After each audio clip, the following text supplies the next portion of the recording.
Can you ace GED math proportions and statistical reasoning?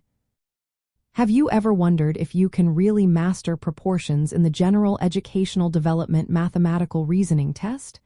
Let's break it down together. Proportions are a key part of data analysis and statistics, and they often show up in GED math questions.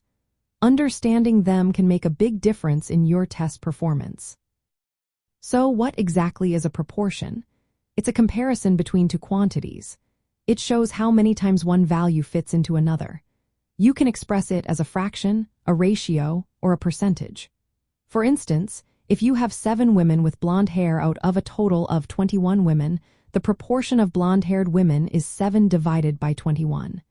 This equals 1/3, or about 33.3%. In the context of statistical reasoning on the GED, you might face questions that requiring you to find proportions to interpret data sets or compare groups. This could involve calculating the proportion of a specific category within a population or determining ratios between different quantities. You may also need to convert proportions into percentages. A common method for solving proportion problems is to set up an equation where two ratios are equal.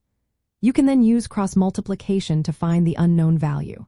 For example, if you know that 3 shirts cost $18 and you want to find the price for shirts, you can set up the proportion 3 over 18 equals for over. Then, you solve for x. Being able to manipulate proportions is also helpful for other tasks in statistical reasoning. This includes calculating discounts, interest, or comparing data points in tables or graphs. To really excel in this part of the GED math test, focus on a few key strategies. First, recognize when a problem involves proportions or ratios. Next, make sure to set up the correct proportion equations. Use cross-multiplication to solve for unknowns and convert proportions to percentages when necessary. Lastly, apply these skills to interpret data in charts, tables, or word problems. Regular practice with sample questions will build your confidence and improve your accuracy. The GED math test consists of about 46 questions, with a significant portion focused on quantitative problem solving and algebraic reasoning.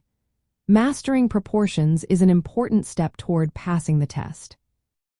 By learning the basics of ratios and proportions, practicing problem-solving methods, and applying these skills to statistical reasoning questions, you can effectively handle proportion problems on the GED math test.